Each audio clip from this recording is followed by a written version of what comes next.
Brilliant. Well, hello, everybody, and thank you so much for joining us today. Um, I'm Hannah Keartland. There's lots of familiar names, faces here, but for those of you who don't know me, I am the founder of Keartland Co, and I started the business because I really believe that businesses can and should be a powerful force for positive change in the world, not as a side project or a nice to have, but really woven into the very fabric of what they do and how they do it. I've spent almost 20 years working with purpose-led organisations, from Cancer Research UK to Innocent Drinks to ambitious, impact-focused startups. And I've got the unusual blend of having led both the innovation and finance functions. And what I've learned is that when impact is designed into your purpose, your strategy, your business model, your governance, something really remarkable happens. Scaling your business commercially goes hand in hand with scaling positive impact. So it stops being a trade-off or a side project, and it becomes a key ingredient of growth, loyalty, and legacy. And that is what today is all about. So we're going to learn from three wonderful humans who have lived this journey and who can really show us what's possible when we get strategic about impact. So I'm thrilled to be joined by Jessica Mullen, Sunghair Park, and Will Herbertson, and they are going to share the honest truth. So what's worked, what hasn't worked, and what you can take away and use within your own business. So let's dive in. I'm going to let them all introduce themselves. And the question I've got is, you've all taken your career in a direction that enables you to have a meaningful impact through your work. So please, can you introduce yourself and what your business does by explaining how having a meaningful impact has influenced your career choices and journey? Who wants to go first? Jessica. I'll go first. Thank you. And you can pass the hot potato. I'll pass the hot potato. So I'm Jessica. I work with entrepreneurial business owners and their leadership teams to help them to get more from their business. And the more from their business is suitably artfully vague, because what more means for one business owner is different to another. And that typically means sitting alongside them as a board advisor, in a NED capacity, stepping in as a fractional executive, or working with leaders and their teams through coaching and facilitation. Love a workshop. My background is as a founder. I built and exited a strategic innovation and design company. I then joined the executive team of the acquiring business, CreateFuture, as Chief Innovation and Design Officer in that 600-person AI and digital transformation consultancy. I'm really proud of the fact that the original business was a B Corp, and in terms of what drove me from an impact perspective, and that why I wanted to create a business that had a culture that I would have wanted to have been part of. I wanted to treat people in a way that earlier in my career, I maybe didn't feel that. So it very much drove me to want to run my own business and then influence the decisions that we made on that journey. When I was part of the PE-backed business, I led on ESG, and that's how Hannah and I first crossed paths. I left that role at the end of last year to start this next chapter as an independent. So alongside the advisory work, I sit on the board of an angel investment syndicate. Again, how is my desire to have an impact affected that? Being able to choose who I work with, that are people who are values aligned is really important to me. And working on my own, I will be able to hopefully do that. A big part of my mission is supporting female founders and leveling the playing field for women looking to raise funding, encouraging more women into angel investing. So again, that's very much been part of why I've made those choices. And I'm also entrepreneur in residence at Heriot-Watt University here in Edinburgh. So that is me. Amazing. Thank you, Jessica. Sunghair, I'm going to choose you next. Thank you very much, Jessica, and hi everyone. Thank you so much for joining us. My name is Sunghair Park. I'm a partner in a law firm called Bateswells. which was the first UK law firm to certify as a B Corp. I've been here now for coming up to 10 years. I started my career journey as a trainee solicitor and then a banking lawyer at Clifford Chance. So it was an entirely kind of very commercial, international law firm. I really enjoyed the finance elements of the work. But as I was progressing in my career, I kind of really wanted to focus more on purposeful clients who were trying to change the world in some way. And it was just very kind of lucky because one of my colleagues at CC, called Louise Harmon, had moved to a firm called Bates Wells. And I had never heard of Bates Wells in terms of this sector, of the purpose sector. We had lunch and she was sharing about how she was changing policy and attending impact conferences and helping charities and impact investors and social enterprises. And I couldn't believe you could do that work and get paid for it.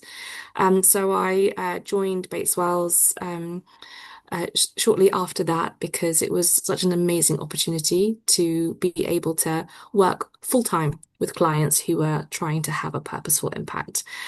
So at the moment, my practice is kind of split probably quite neatly in thirds, a third on impact investing, both internationally in the UK, a third on helping purposeful businesses like B Corp, steward-owned companies and other companies with their structuring, and thirdly, a more holistic kind of charity and social enterprise practice. So it's been fascinating, a completely different culture, completely different approach. And yeah, that's my kind of story in a nutshell. And I'll pass over to Will. Thanks, and hi. Hi, everyone. So, yeah, I'm Will. I've got a lot of imposter syndrome going on here. I'm afraid my background is nowhere near as impressive as all of these other inspirational people. But to introduce myself, my current role is Managing Director of Simplify Group. So we're a profit with purpose business and we operate in the social housing sector. So what we try to do is redress the inequalities that we find in the housing market. And we do that by providing project management services for sourcing, purchasing and renovating, typically single family housing. And we do that on behalf of public sector bodies. So a lot of local authorities, housing associations and charities. And what we try to do is we try to take typically fairly rundown properties, buy them on behalf of a council, for example, renovate them to a much better standard, and then those local authorities will use it as temporary accommodation to relieve some of the pressure on spending on homelessness, whether that's in nightly let, B&B, hostel type accommodation. And I suppose in terms of my career journey, I suppose I've always had a belief that I think we're lucky enough to choose where we work within reason, and we can get to choose how we spend our time. And I want to spend that time trying to make the world a slightly better place.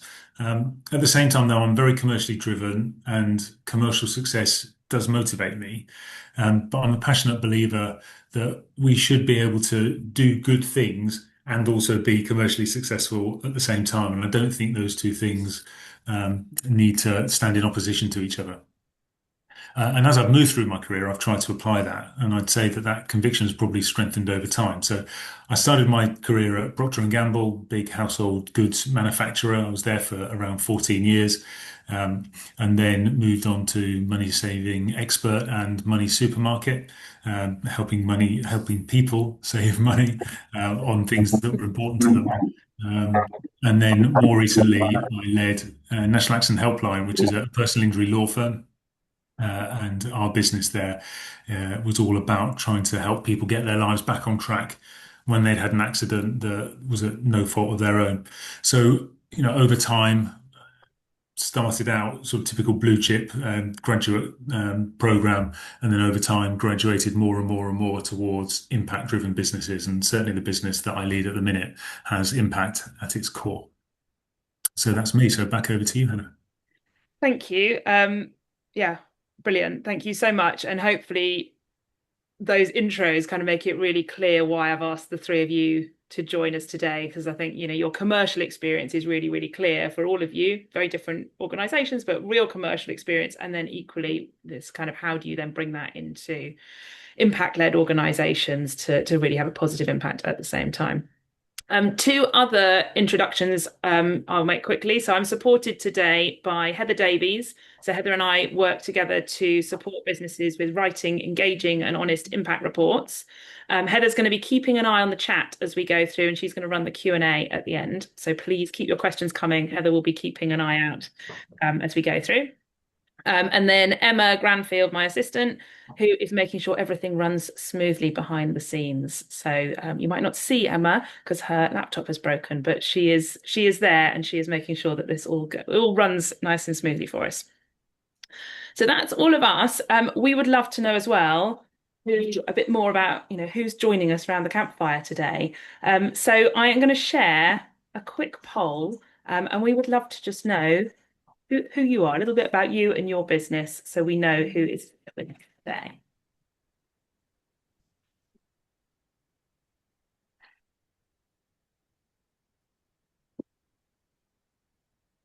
You can all see that. No one's answering it yet. Yeah, there we go.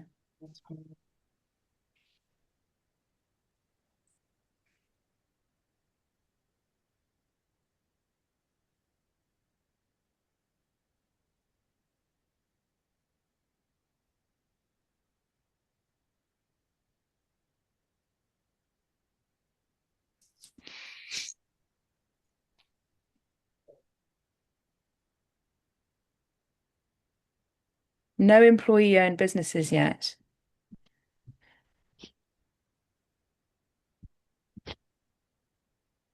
But everybody has started on their responsible business journey. So that is good to see. I'll share the results in a minute.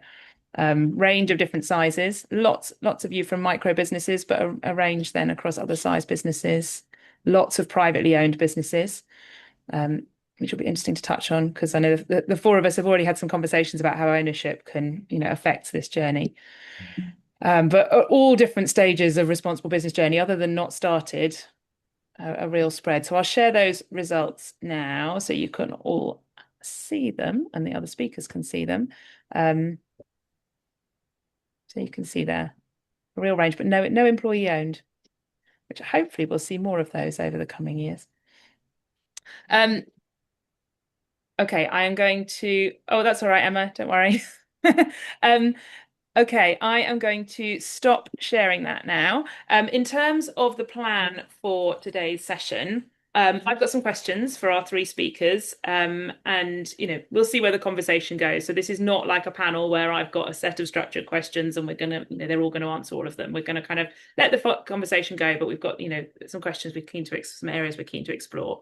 And they've really promised to sort of share their real stories, their mistakes, their learnings, so that you can really understand, their journey and take some lessons that you can go away and apply in your business. And as we're having our conversation, I'm sure lots of questions will come up.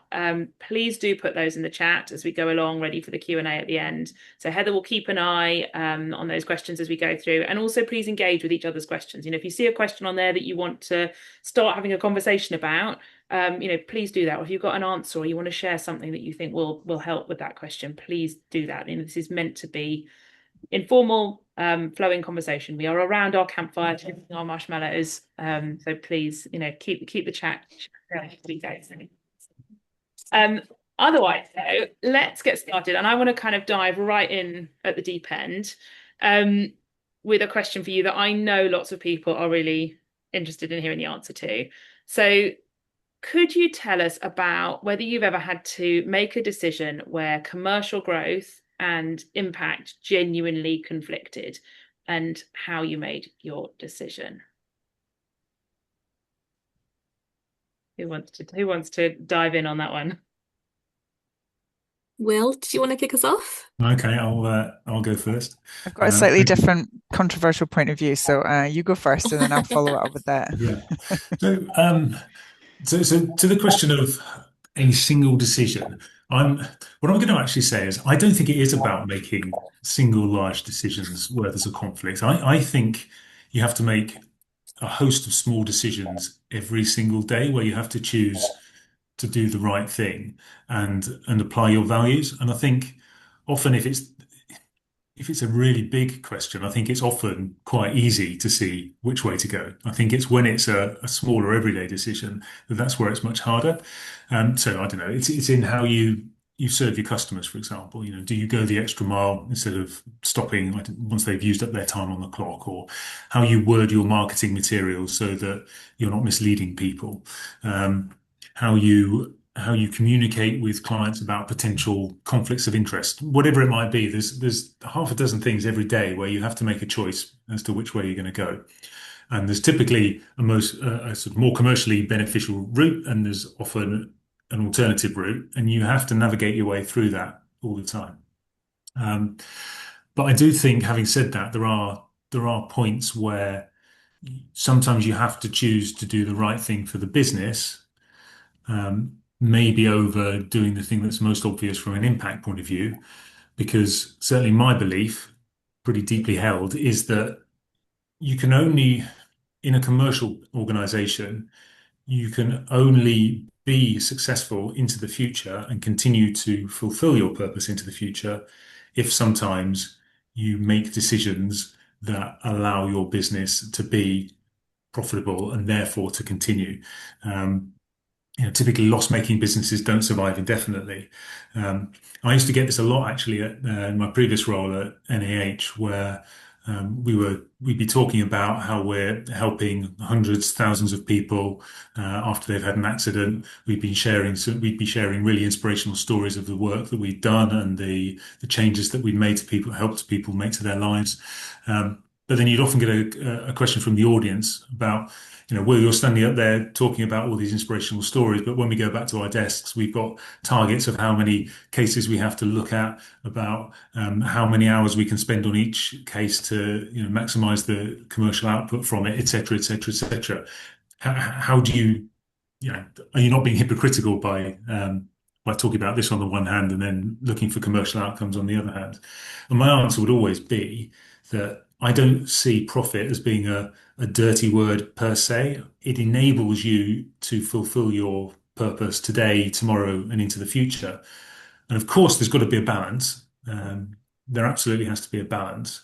But I think if you stay core to your values and listen to your own conscience, listen to your team, listen to the people around you, you know where the line is, and you can make that call successfully for your business, I think, so that when somebody needs your help years into the future, you're still there, able to offer that help because you've been successful enough in the interim to be there at their point of need. So that would be my take on it, but I'd be really keen to hear other people's views on that. Can I just ask a follow-up? I was curious if you were talking about the kind of short-term versus long-term piece, because I suppose I would argue that you can usually make a decision which will make you more money in the short term, cutting corners, or, not offering great client service, or, buying poorer quality, materials, et cetera, et cetera. But in the long term, they will damage your brand, your reputation. And so sometimes you have to make short-term decisions that are maybe not quite as pure white as you would like them to be, but you might then we'll have red lines over, but we won't, but we'll never do X, in order that in the long term you are sustainable, because you haven't, I think if you over collateral damage along the way, you damage your brand, and then you're not long-term sustainable for that reason. Yeah. That's right. Yeah. And I can certainly talk to an example of that. So again, previous role at National Accident Helpline, quite early on in the journey of building that business, we had a situation where effectively we just had too much work, and we were, nice problem to have, but it was a real genuine problem because people were so inundated with work that they actually couldn't provide a service to anyone. And we almost got into the ridiculous situation whereby you'd have people on the phone, and the conversation pretty much went along the lines, and I'm paraphrasing, of, I can't help you because I'm on the phone to you. I need to put the phone down so that I can get on and actually process your case. But because so many people were phoning them all the time, because we had so much work, they couldn't progress anything. And in the end, we actually had to take a tough decision, which did have an impact on the brand in the short term, to pretty much effectively switch the phone line off, or at least put it through a sort of, one of those annoying cues that says, sorry, your call is really important to us, but we're not going to answer it, type of thing, so that the team could focus on actually helping the people that we had as existing clients and clear those cases off the books. And that had a commercial impact on the business because we stopped taking on as much work. It also had an impact on the brand because people started to say, "Look, I can't get hold of these guys. It's all a scam," that sort of thing. But we had to make that decision in order to fulfill our core purpose of helping the people that we promised to help. And that was tough. And then we had to spend a long time rebuilding a little bit of reputation loss off the back of that. And that, so yeah, we had to take that decision in the short term, a tactical decision to protect the business, protect our employees, and protect our existing customers. But then we had the long-term impact of it, which will have undoubtedly impacted our commercial performance as well as our brand. And we had to build back from that. But yeah, it's an example where you have to balance the short and the long term, and sometimes you have to make a really tough decision. And it's the sort of decision where, whichever way you go, somebody isn't going to like your decision, whether it's an investor because you're not making a commercial decision, or a potential client because they can't get hold of you. Somebody's going to be disappointed, but you have to walk that line. So that you try to do the right thing that is in line with your purpose and ensures that the business is sustainable and doesn't drown under the weight of its own obligations. I think I really resonate with the short-term versus long-term dilemma. And in our case, and in my case, kind of working as a lawyer, sometimes it's the opposite way around. So there will be kind of research projects or initiatives which are quite cutting edge, quite thought leadership focused, which will not make money for the firm in the short term, because either it's been done pro bono or at kind of at cost, but it's something which I'm really passionate about and which is quite cutting edge for the sector. So, for example, one of the areas that I find really interesting in my work is kind of power dynamics between investors and investees and how to make that fairer. It's an area that hasn't really been touched from a legal perspective until kind of more recently. And we did get funding for that, but I had to do a cost proposal at cost. So there was no kind of profit element to it. And frankly, I did an enormous amount of that pro bono because just to kind of get it to the quality. And so from a short-term perspective, that seems like financial nonsense. But what has emerged is that because you're shown to care about the issue, genuinely engage with other stakeholders on that topic, you gradually develop a reputation for being kind of a leader or kind of a thinker or whatever it is in that space. And then that generates more work in the long term. So there is that kind of analysis, but turning it on its head, where short term it doesn't seem to make financial sense, but in the long term it does. But to be honest with you, from our work, we always have to take a bit of a portfolio approach to all of this.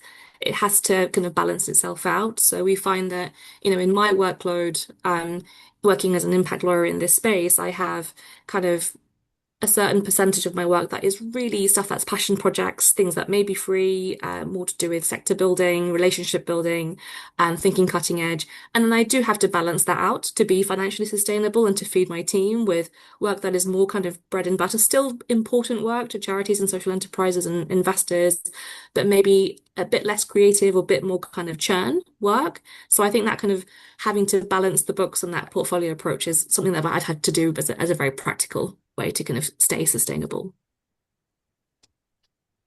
Would welcome your thoughts, Jessica, to see if that resonates. Or you mentioned the controversial perspective. Controversial. I think that really... Well, I think I can possibly provide the cautionary tale when actually you do it the other way around, and prioritizing the impact, wanting to have a positive impact, wanting to protect the team, do the right thing, be values led, and not making a commercial decision fast enough, which ultimately causes a problem. So in the summer of 2022, the nature of the business I founded, we were strategy and innovation. Often that work is discretionary, the budget's discretionary. It can be seen a bit as nice to have. So that's great when there's loads of money out there. And we work mainly with corporate clients, a lot of financial services organizations. So when the risk appetite's there, that's great. But when the risk appetite isn't and the markets start to freak out, then often the budgets get cut or the decisions slowed down. So we'd find ourselves that summer, because the Ukraine war had started, that clients had just kind of tightened their belt, and we probably had about 12 months where we were carrying too many people. We'd grown quite quickly over the previous 2 years. We'd hired a little bit ahead, but not too much. But we'd kind of kept hiring in line with demand, on the basis that we assumed that was going to keep going, and it didn't. And we just left it too late. We were at this point, we were well on our B Corp journey. I'd already, decided that I wanted the business to be purpose led. We brought people in on the basis that that was the kind of organization we were. It was all about prioritizing our people, happy, healthy teams. So after a quarter or two of not great financial performance, just been like, okay, we're just going to get rid of a few people. That didn't feel like us. So we carried too many people. Towards the end of that period, we then had we were already being discussed, in discussion about being acquired, and it was a much bigger business. They were growing, so we were all like, well, we need to keep everybody. We need to keep everybody, even though we probably don't need everybody. And I was running a service business, so we were selling people's time ultimately. So there's a direct correlation between income and headcount. And so we're like, well, if we can just get the deal over the line, it will be fine. And through no fault of either party, the deal fell through. This was the February 2023. Now we got it back on track 2 months later, but in that period of time, because we hadn't made some tougher decisions early on that we should have done, we had to let about a quarter of the team go, like in one go, because we're like, well, if we don't do this now, we're gonna really, really struggle. So actually, by not prioritizing the commercial decisions earlier, we probably had more impact on the team, more impact on what was important to us, had we have not just made some tough decisions. And certainly when I'm talking to business owners and founders in a more advisory capacity now, that's part of my promise to them, is like, I'm gonna really be tough with you on these types of decisions, because I don't feel like our board was tough enough on us to say, why aren't you taking action? I know you don't want to do it, but you've got to take action for that short-term, long-term benefit. Yeah, I just wanted to be nice to everyone and like never to upset anyone, but wasn't always the right call. No, that's a great example. Thank you for sharing that. And so there was a quote I heard about, profit is the oxygen that a business needs to survive, and it has to be there, doesn't it? It's not your reason to exist. Your reason to exist is as a human, your reason to exist is not to breathe. And as a business, as purpose-led businesses, we believe that the reason to exist is not to make profit, but you need that profit in order to survive. Otherwise, you won't be here. And then, as Will said, you can't have any impact. Yeah, but you need breathing space as well, because we'd have a good month, then we'd not have a good month, and then we'd maybe have a couple of good months. So we'd be like, okay, maybe it's fine. But because we hadn't given ourselves enough headroom, every quarter was unpredictable. And it meant that we then had to be like, okay, well, we better not invest in this. Well, we probably shouldn't be spending on, some of which are our discretionary spend. So yeah, the oxygen analogy, we had enough just to breathe, but we didn't have enough breathing space to do. Yeah. Couldn't go for a run. Other things. We definitely can go for a run. No. Yeah. This challenge of kind of in the purpose and impact sector, definitely in the non-profit sector, sometimes you have this kind of oversimplification that profit is bad and like capitalism is bad, and we should all be doing things that are really altruistic and for free or very low cost, etc. And sometimes when you have people who come to your company or your firm because they're very values led or very purposeful, um, trying to kind of encourage that understanding of profit being necessary to be an enabler of all these things can be challenging sometimes as a leader. And so we have people come to our firm because we're a B Corp and they've heard all this stuff that we do, and they want to spend all their time doing pro bono and diversity initiatives and social mobility initiatives and all these kind of things that are more social and not the kind of core fee earning legal work on the bread and butter stuff. So I think managing your people, keeping them motivated, giving them enough things that satisfy their passion projects whilst still kind of keeping the eye on the prize of keeping going sustainably, especially for a law firm. You have commercial law firm competitors that are paying a lot more than you potentially.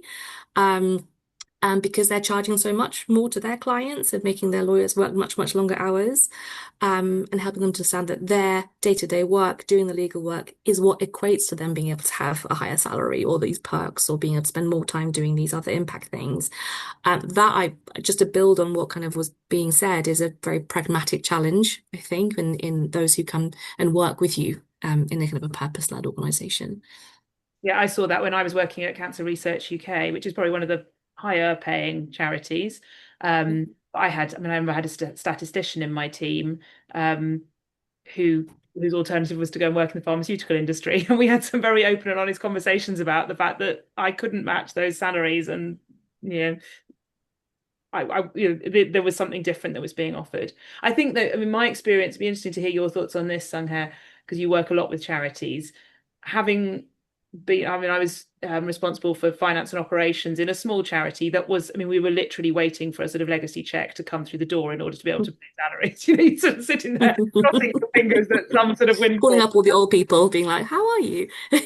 which bills could we, push back without? It was awful. And then you're not thinking about impact. And it's one of the reasons that I work with businesses now, because I think that financial sustainability is so important. If you're constantly wondering how you're going to pay bills, then you can't be focusing on impact, and you can't be scaling impact to the level that is needed to address the problems that exist. Whereas in a business, if you can create a financially sustainable business model and deliver impact through that business model, then it is a much healthier way of delivering that, I feel, and more sustainable. No, I agree. And it's been very interesting working with charities who are going through that, as our kind of clients, because more and more charities are themselves employing some of their strategy to be enterprise focused, because of the unreliability of government contracts and the volatility of donations, especially when things get tough from a macroeconomic perspective, then the donations pot shrinks. So we are seeing more and more charities say do more work through their trading subsidiaries or through social investment programs where they can recycle the money that they invest to further their work. I think working as a lawyer to charities, that can lead to a squeeze in fees and what they expect in terms of fee quotes and hourly rates, etc.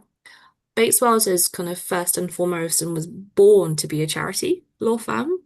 And so that is challenging for us from a strategic perspective. We still want to support charities as one of our most important client bases. But even as a firm, you kind of see some degree of hedging, I suppose, in terms of if you want to stay as the number one kind of, top charities law firm and support those charities, then we have to get a certain degree of income, perhaps from our more commercial clients, still doing impactful work to the extent that we can, and hopefully taking some of the learnings that we develop through working with charities in terms of how to further impact, but then using that to work with kind of commercial organizations who might want to further their purpose too. So again, it's that kind of hedging strategy, that portfolio strategy to make the different elements of a business work on balance. And I guess you can do that as a law firm because of the practice, but it's something that we have to do quite intentionally. Yeah. That portfolio piece is really interesting and something to kind of bear in mind. So moving on then, what would you say are the biggest kind of enablers or blockers to kind of commercial success and positive impact going hand in hand. So if we've got this ideal business model where you're delivering impact and you're raising money at the same time, and it all just it was completely integrated.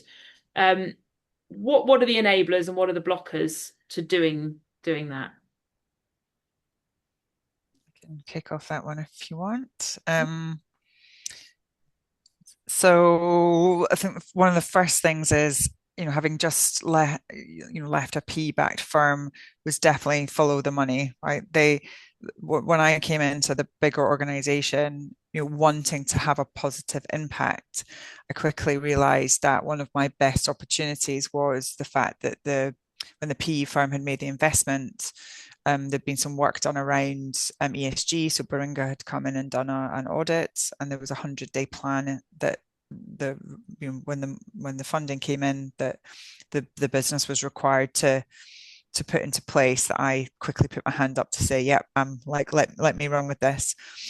So the fact that actually the people that were investing in the business were saying that this has to happen, that helped focus the exec team's mind.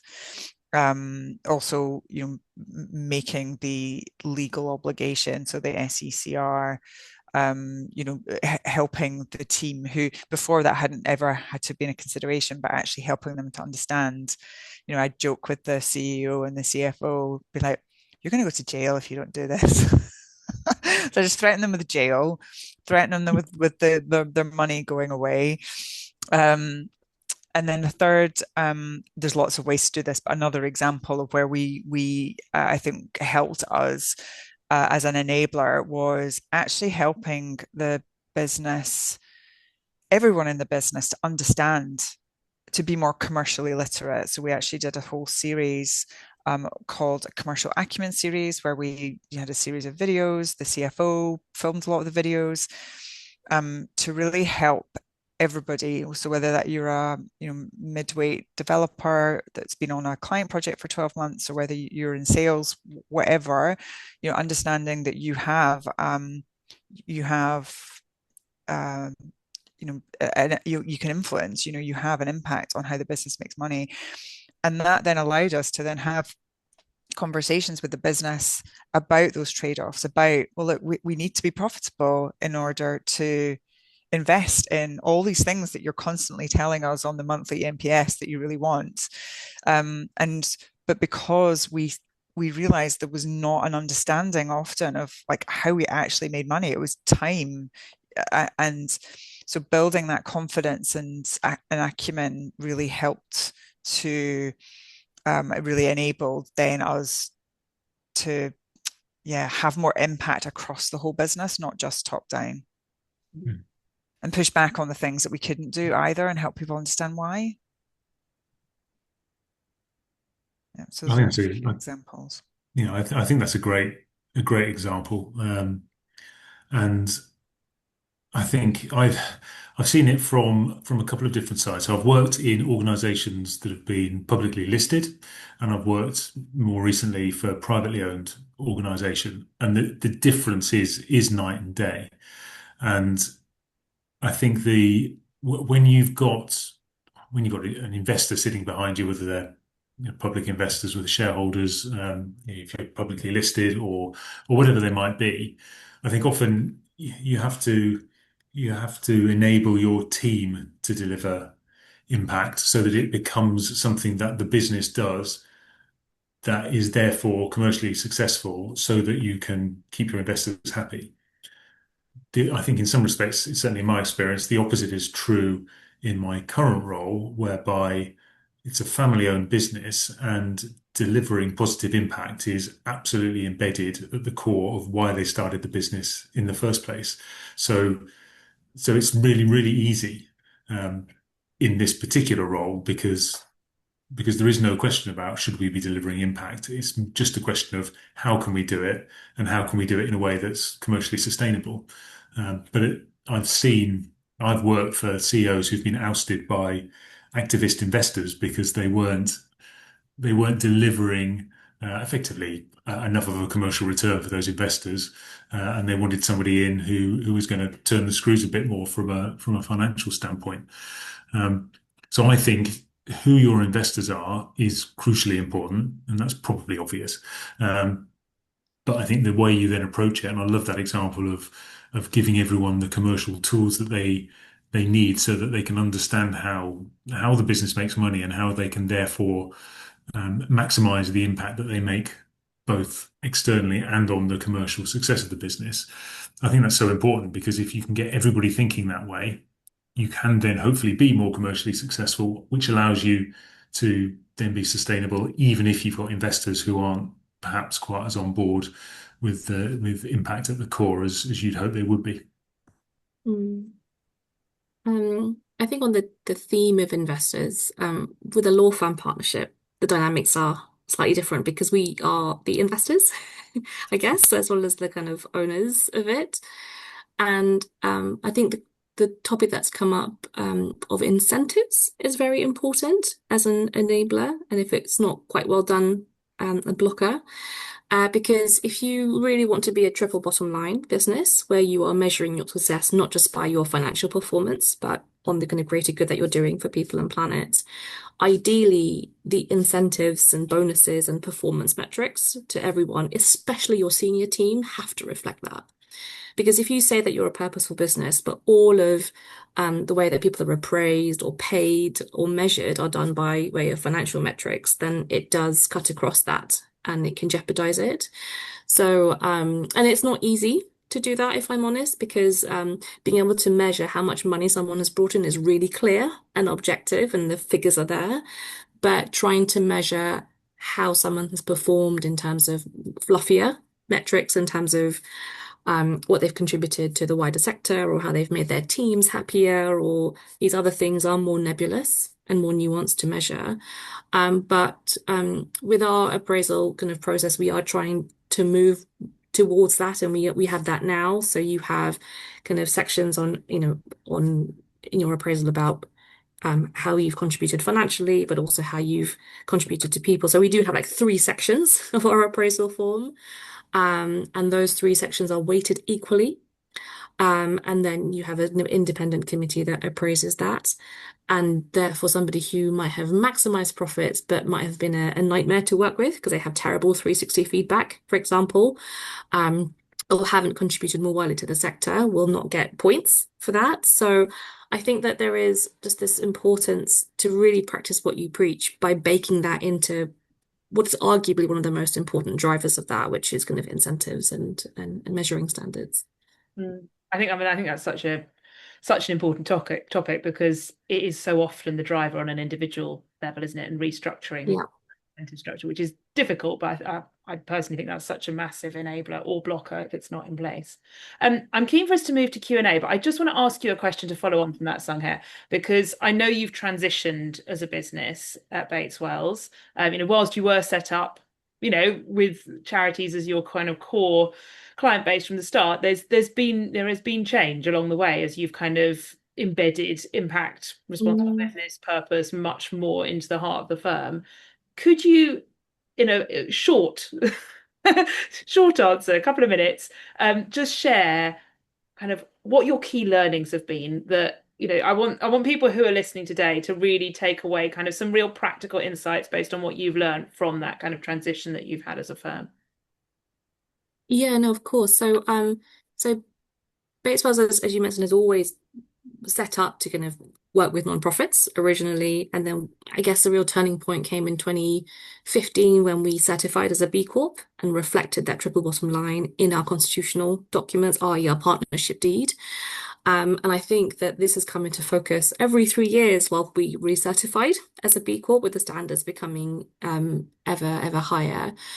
I think in terms of the key learnings, one of the things that we have been grappling with over the last few years in particular is how to be a purposeful organization that still remains a sufficiently broad church organization for a range of views that our staff may have on lots of different topics, and not kind of automatically have a house view of a certain type of very strong liberalism, for example. So, and we really tried to engage with that because when there was a real push for EDI in our firm, on the basis of kind of race or gender or faith or all these different things, um, we had those discussions and then we kind of got feedback, which we've also had echoed throughout a lot of our clients, that people have said, oh, we don't feel like we can really say what we're thinking. Um, we don't feel like we can't kind of really talk about the range of views that we have, and therefore we stay silent, and then you can have resentment building, and that can really kind of start affecting the culture of a purposeful organization. You can have toxic niceness. And I think that is a bit of a feature of some organizations, if not many, and one that I actually noticed when I came across from CC.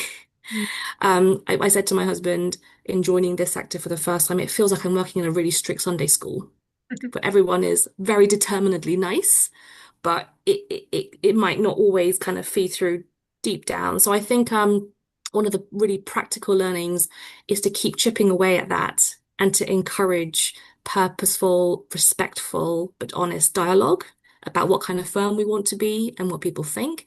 So one of the ways that we're doing this at the moment is we're having a diversity of thought series where we're trying to bring everyone together and just kind of explore tools and ways of having constructive disagreement, mutual listening, building bridges. And we also try and do that for our clients who might come from slightly different perspectives on issues.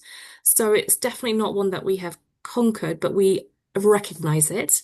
And in the midst of everything that's going on in the geopolitical climate, we are trying to take steps to deal with it. So we're still on that journey, but we acknowledge that it's something that we need to work on. Brilliant. Thank you. I'm going to stop our conversation here and I'm going to bring Heather in. Let's see if this works. There she is. Heather has been keeping an eye on the chat, so I'm going to hand over to you, Heather, if you could ask some questions that have been coming up in the chat. Yeah, no worries at all. There's actually not been many questions in the chat, so if you do have a question that you'd like to be asked, then please add it to the chat now. I do have a great question here from Robin, who says, can the high growth demands of private equity make real focus on impact feasible? And I think that would be a really good question for Jessica. I wonder if you might be able to answer that. I think it is feasible. If it aligns with the values and motivations of the leaders in the business, and it also depends on the structure of the backing. So in the business that I've just left, the founder was still the majority shareholder, and therefore that they were still able to drive the business forward in a way that was in line with their ambitions, their values. So although we had a PE backer that obviously exerted a certain amount of influence, it wasn't enough for them to just make the decision. Either only focus on profit and not on this, or typically they were encouraging us to do more like employee share schemes, that kind of thing. So I don't think they have to be mutually exclusive. I think there are variables, and also it depends on the choosing the P partner too. This two-way thing. When you're raising funding, typically you're going through dozens and dozens of beauty parades, as they call them, chemistry sessions. And I think it's as important for the business to decide what kind of P partner they want and what's important to them from a values perspective, as it is that you're trying to woo them too. I would completely agree with that, and just to build on that, in our advice to purposeful companies that are trying to seek investment, there is actually a growing field of purposeful VC houses or PE houses that are trying to do this work. So a kind of a network, for example, is called Impact VC, where it is a group of investors really trying to engage with the challenges of this. Another thing that we have seen founders try to do is kind of mark what they really want to protect in terms of their mission from day one. You can't ask for 15 things, but you can maybe ask for three of the most important. Embed that in your constitution, weave that in your narratives from day one with potential PE houses and investors, and have the story of why that is actually important to the investor's long-term investment. Because if you erode away at that mission in protecting certain beneficiaries or whatever it is, then you can erode the value add to that company and the integrity of that company. And so there are networks of organizations who are trying to have that dialogue. It is challenging, Jessica, I think, but I think there is some momentum to try to address some of that. I think if I could just add one quick thought, and it's very easy for me to say, given the nature of the business that I work in now, but the more that impact is embedded as what you do in your business and as the thing that has generated value in your business in the first place, I think that certainly supports you being able to continue to have impact as you scale, even if you're PE backed or backed by public investors. The two examples I can point to are National Accident Helpline, publicly listed. Ultimately, at the heart of that business is helping people who've had an accident that wasn't their fault. Now, that sector has a bad reputation for ambulance chasing. National Accident Helpline led the charge on ethical marketing in that sector. But ultimately, and I'm not trying to defend it, but even if a firm was ambulance chasing, ultimately they are still actually trying to provide a positive impact to the person that they're supporting.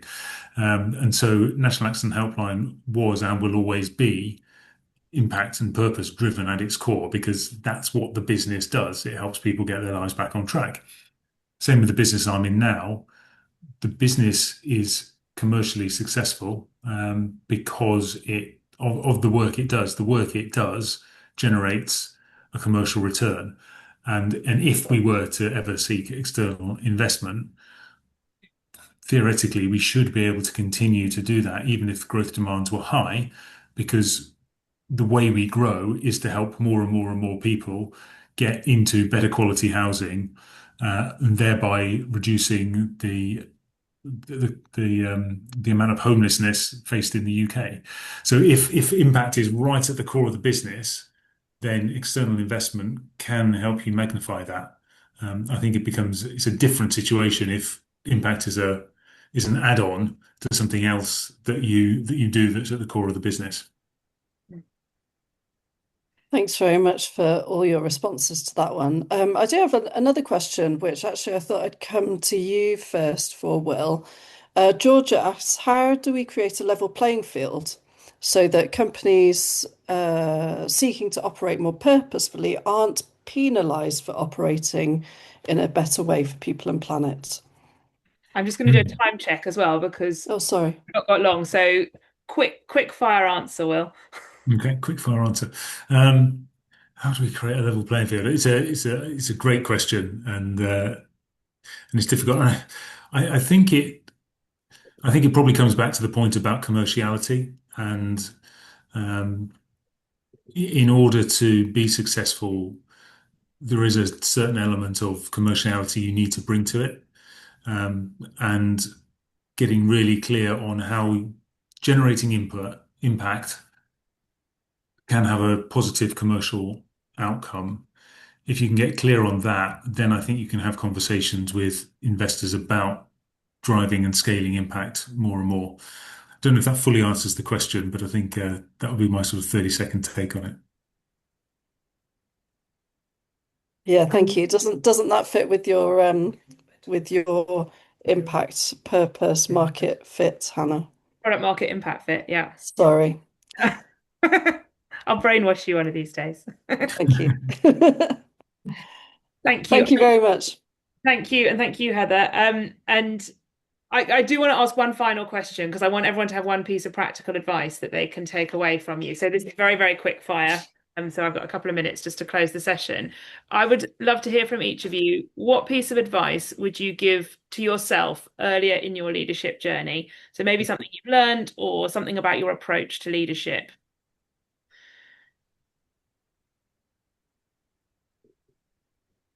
Do I go first on that one? Yeah. Um, Please. so this is probably quite personal to me, but I would say have the courage of your convictions.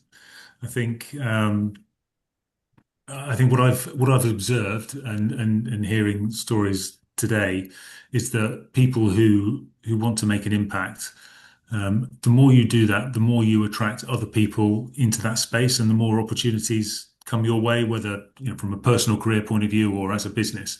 And yeah, and if I had one piece of advice for my younger self, it would be act on your convictions and put yourself out there more so that you get that network of people who share your values, share your way of thinking, and like I say, Mm. from that will come opportunities.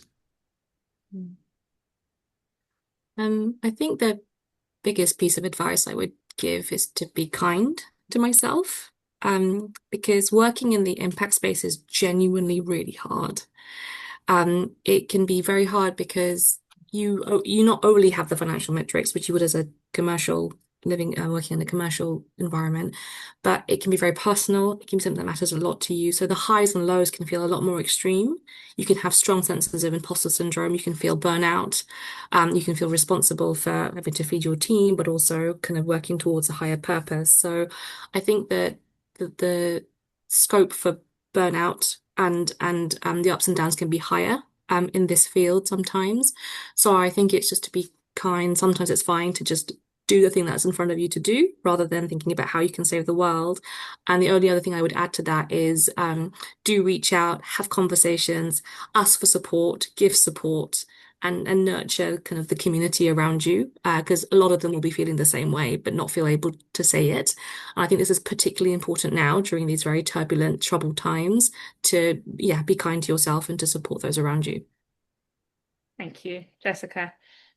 I think it would be to not put off having a difficult conversation.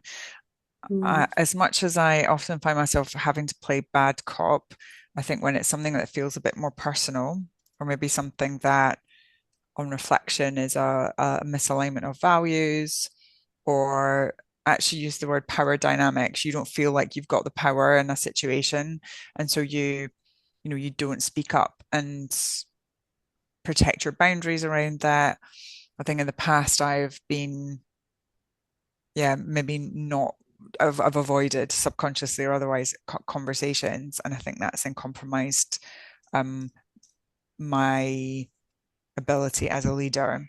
So yeah, I think that would be my advice is as soon as you feel like, oh, I don't want to have that conversation, it's probably the time to have the conversation.